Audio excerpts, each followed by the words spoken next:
It's lucky dip time. It's Thursday night. Let's do some lucky dipping. I'm not even going to introduce this. People that watch this, I'm sure they've watched this before. Yep. Newcomers, go backwards. Watch more.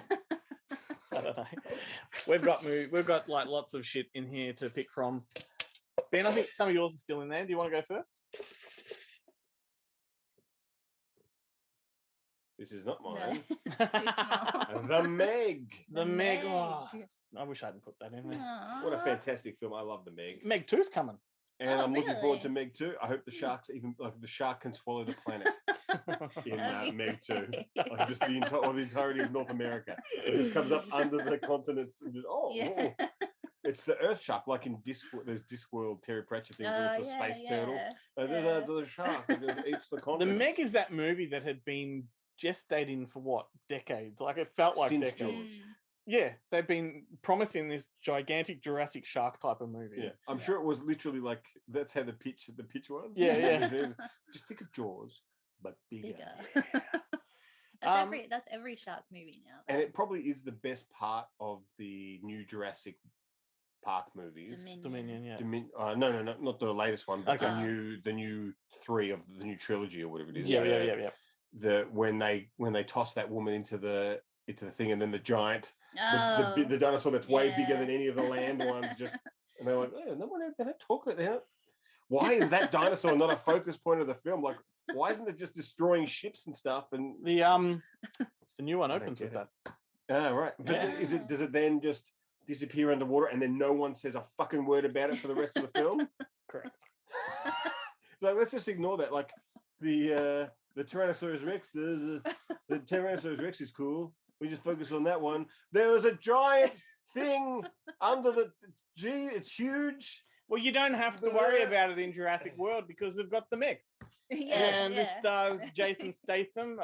It's a pretty average movie, to be honest with you, but it's a whole lot of fun. It's a whole lot of fun. I do recall watching this, and I think you and Jarrett and myself were having a 3-way conversation on Messenger, and I think we were all saying, "Fuck, that was fun." Yeah. Did we? I think I saw it in 4D, the 4DX. Ah, Lucky So I had boy. all of the stuff like the water being Yeah, You sprayed can in my smell face. Jason Statham. Like, Yeah, that was just me. But for like he's literally being chased by a giant shark. The adrenaline is pumping. I was just sitting there. I was just still sweating like a pig. May as well pick the next one. Okay. Yeah, we didn't get much out of the Meg. I liked what was that other one? Deep Blue Sea. Everyone loves Deep Blue Sea. Yeah, Like, I like at the that time, movie. it was one of the most criticized movies, and now Yeah. everyone seems to talk about it revered. it's Like, Because of the Dave Chappelle, Samuel L. Jackson bit. Samuel Jackson beer. Deep Blue Sea, that was a good one. A shark ate me. A motherfucker. Like, it's such a good bit. And everyone's like, yeah, that's right. I forgot. Did you ever see Deep Blue Sea 2 and 3? No, No. Nah, don't Is do it it. Thomas? Isn't it Thomas Jane? Is the No, he's no. in the first one. Yeah, don't worry Just about those. don't. But it is a great bit. Like it's since become a trope. But I think Deep Blue Sea was the first one that did it, where the guy who is like, "No, come on, gather around. We can figure this out. We're gonna do it." Yeah. Gets killed like Yeah. straight away. Yeah. Oh fuck. Well, I think no, they did it in the Cube too. But Totally, totally. Yeah, Yeah, the cute. But no one saw the Cube no, just a couple of Canadians and their mums. or Cube. Cowboys and Aliens. Cowboys and Aliens. Fuck, we're really picking the best film. John Favreau, another John Favreau masterpiece. Was this I haven't seen it. pre-Marvel or post-Marvel? I think it's. This would have been just after Zathura, maybe? Yeah, I think it's pre. This is like John Favreau directed these. Cowboys and Aliens is Daniel Craig and Harrison Ford, Yeah. and it is exactly that. It is Wild West with aliens. Mm. I like it. Like the premise itself sold the film. Yeah, definitely. What do I you never think, Ben? saw it. Jesus.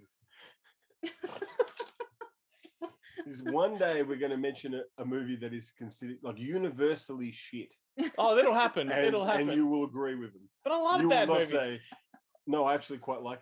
But this is Well, I mean, the come problem on. with Like, this. This is not like a little indie film. no, it's a big one. This is like a huge budget studio film Yeah. where obviously too many cooks spoiled the broth, and they tried to please everyone and ended up pleasing no one but Glenn Cochran. I know.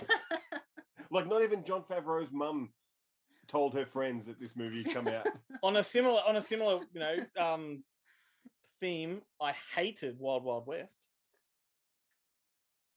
Yeah, well, that's justified. There you go. So we found one. Yeah.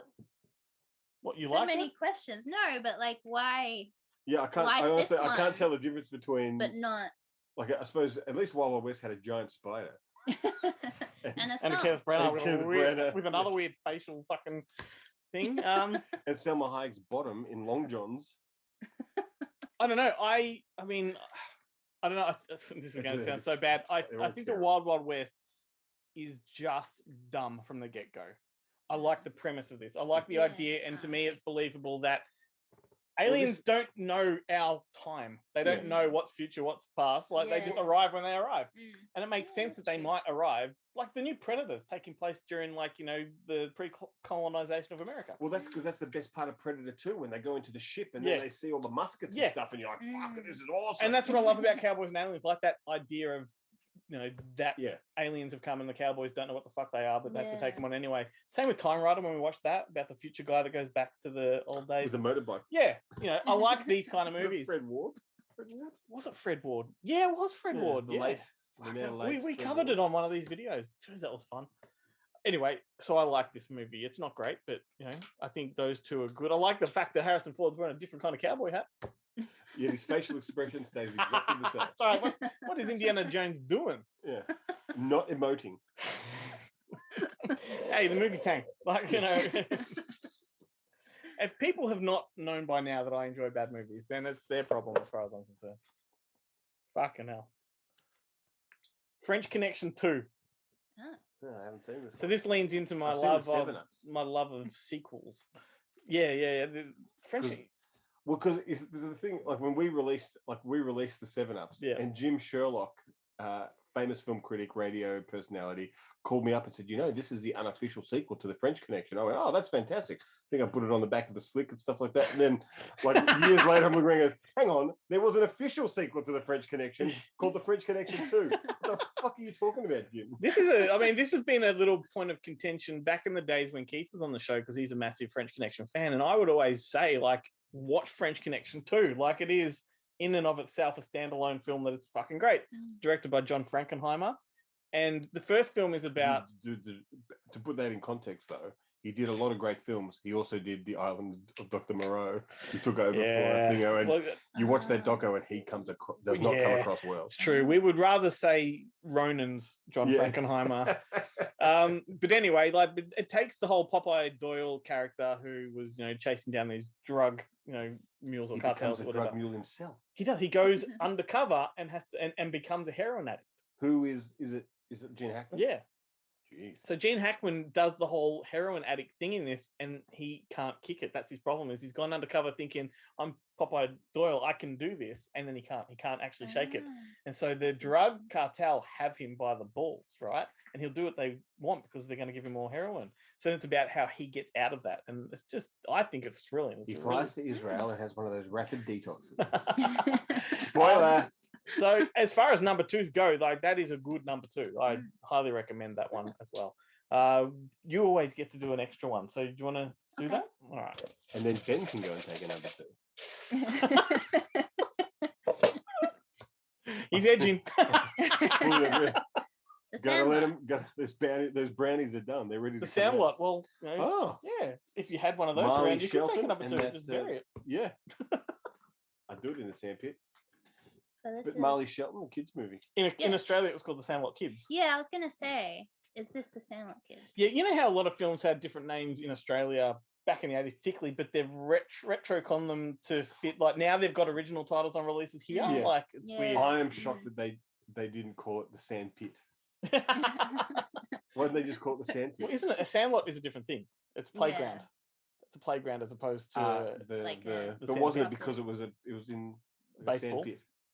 No. Like in America, a sandlot, I think is more of a playground, for preschool age kids, right? As opposed to a playground, which is for every kind of kid. Anyway, Sandlot's about a baseball team.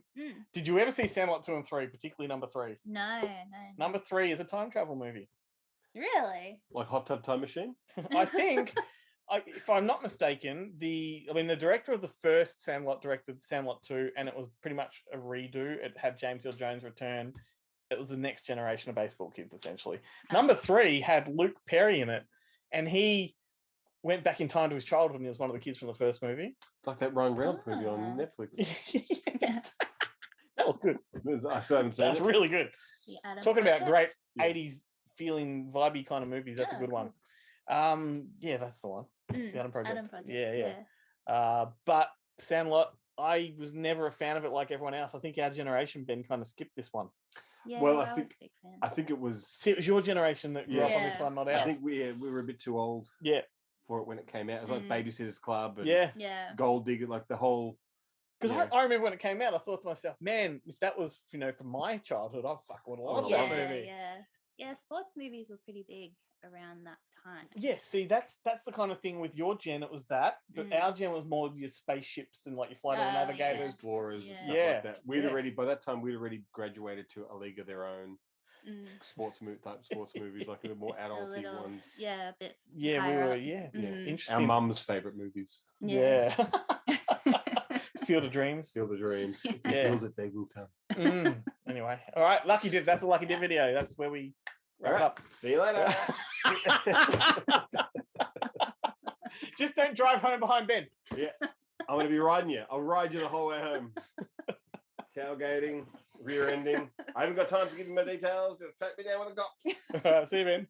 See ya. Funny as. Good Movie Monday is made possible with help from Kaiju Beer. Unashamedly intense Australian craft beer.